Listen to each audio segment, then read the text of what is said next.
Saltano gli aumenti per i 12.000 dipendenti del comparto unico del Friuli Venezia Giulia. La notizia arriva dall'assessore regionale alle autonomie locali Pierpaolo Roberti, che attraverso un comunicato destinato a far esplodere polemiche a non finire, spiega che la norma che permetteva di garantire il welfare per un valore del 2% e incrementava il salario del 7,5% verrà stralciata dagli emendamenti d'aula in sede di assestamento di bilancio. Il tutto, secondo l'assessore triestino, frutto dell'incomprensibile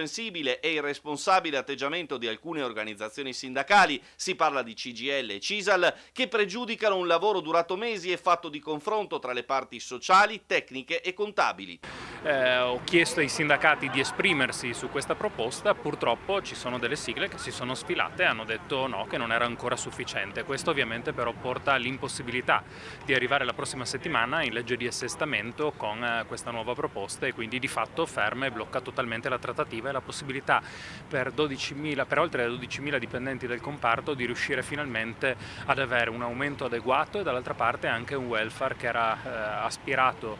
dai dipendenti pubblici da tantissimi anni, perché sappiamo che il comparto unico ancora non si è portato a compimento proprio per questa differenza importante che riguarda gli istituti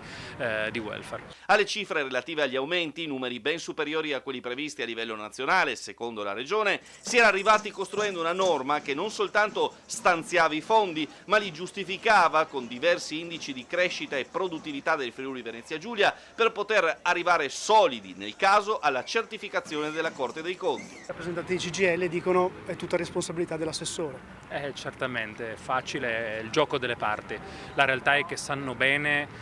che i contratti possono essere anche firmati, quindi si può anche fare con pochissima responsabilità il gioco delle parti e aspirare ad aumenti incredibili e inverosimili. Dopodiché, come già successo in passato, semplicemente la Corte dei Conti non certifica quel contratto, viene rimandato indietro e ai dipendenti nulla viene in tasca.